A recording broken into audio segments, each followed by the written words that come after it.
Welcome back to my channel Saraswati Classes Belagavi.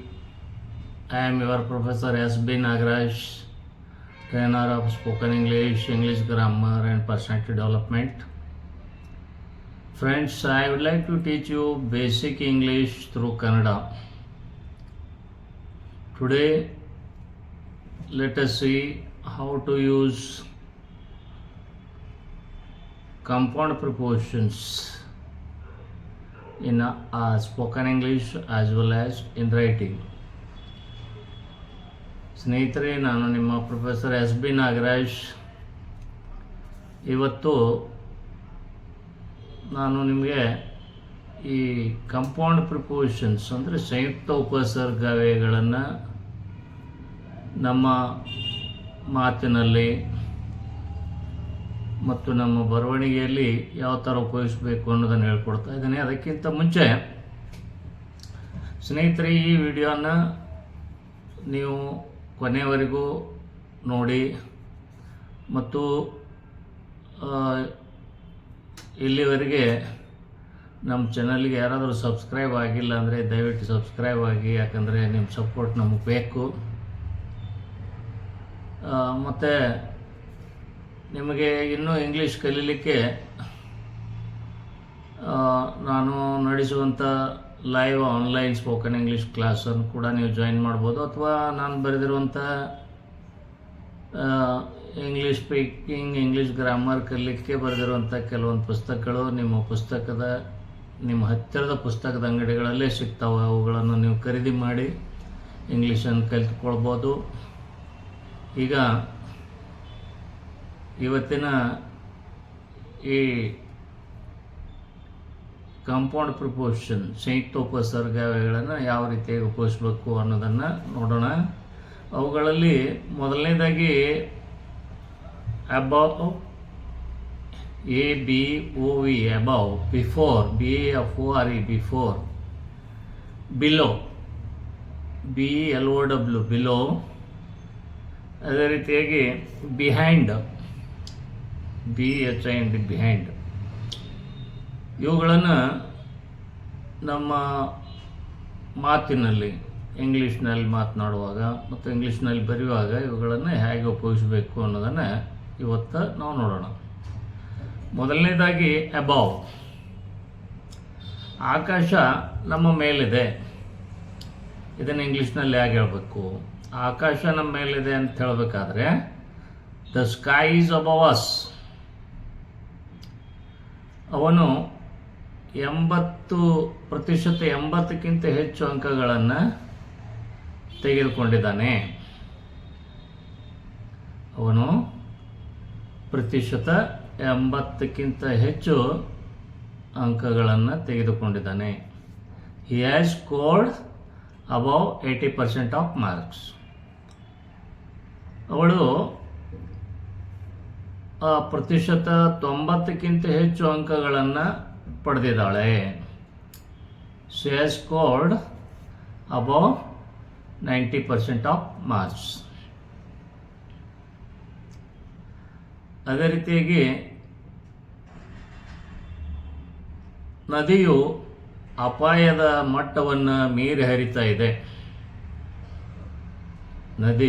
ನದಿಯು ಅಪಾಯದ ಮಟ್ಟವನ್ನು ಮೀರಿ ಹರಿತಾ ಇದೆ. ಇದನ್ನು ಇಂಗ್ಲೀಷ್ನಲ್ಲಿ ಹೇಗೆ ಹೇಳೋದು? The river is flowing above the danger level. The river is flowing above the danger level.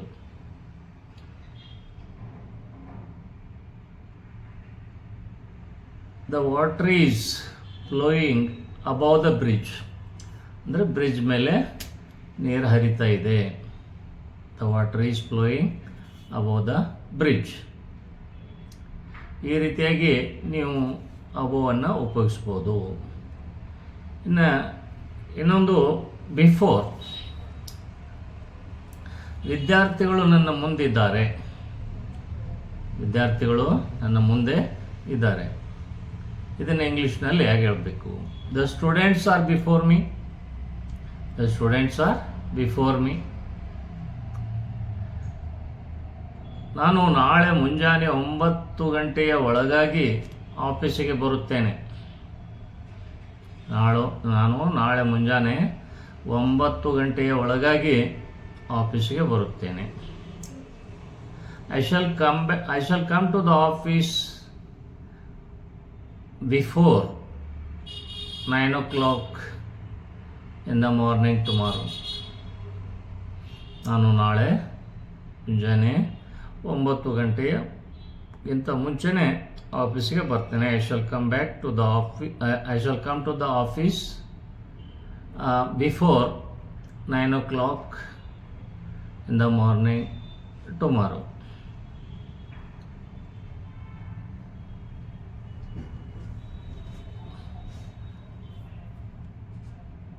ಅವಳು 4 ಗಂಟೆ ಮೊದಲೇ ಬರುವಳು. She will come back before 4 o'clock.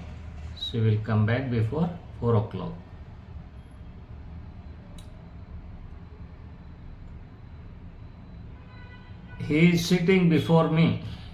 ಅವನು ನನ್ನ ಮುಂದೆನೇ ಕುಳಿತಿದ್ದಾನೆ. He is sitting before me. ಈ ರೀತಿಯಾಗಿ ಸ್ನೇಹಿತರೆ, ಈ ಬಿಫೋರನ್ನು ನೀವು ನಿಮ್ಮ ವಾಕ್ಯದಲ್ಲಿ ಬಳಸ್ಬೋದು. ಅದೇ ರೀತಿಯಾಗಿ below,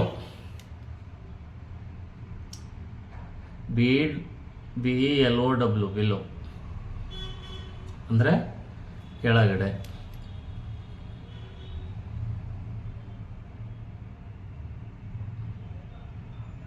The water level is below the danger level. The water level is below the danger level. ನೀರಿನ ಮಟ್ಟ ಅಪಾಯದ ಮಟ್ಟಕ್ಕಿಂತ ಕೆಳಗಿದೆ. ನೀರಿನ ಮಟ್ಟ ಅಪಾಯದ ಮಟ್ಟಕ್ಕಿಂತ ಕೆಳಗಿದೆ. ಅವನು 70%ಗಿಂತ ಅಂದರೆ ಪ್ರತಿಶತ 70ಕ್ಕಿಂತ ಕಡಿಮೆ ಅಂಕಗಳನ್ನು ಪಡೆದಿದ್ದಾನೆ. He has scored below 70% of marks.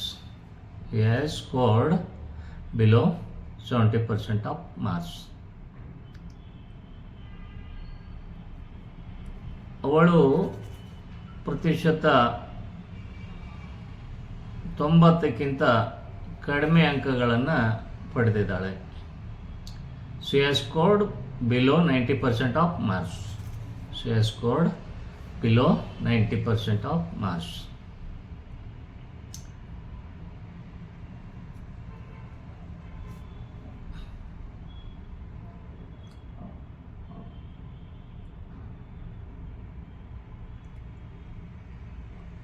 ಅದೇ ರೀತಿಯಾಗಿ behind,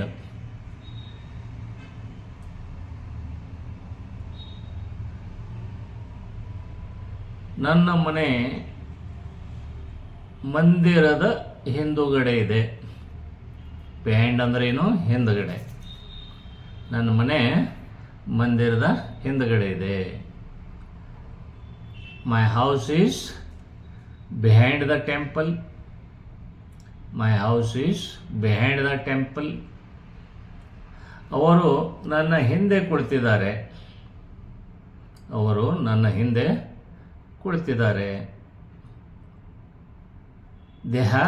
They are sitting behind me.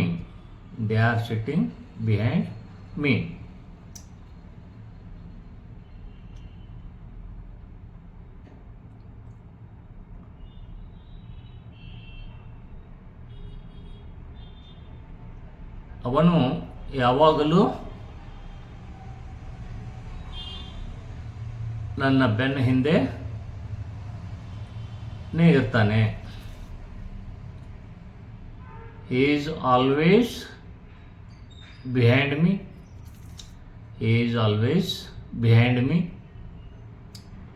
ಈ ರೀತಿಯಾಗಿ ಈ ಸಂಯುಕ್ತ ಉಪಸರ್ಗಗಳನ್ನು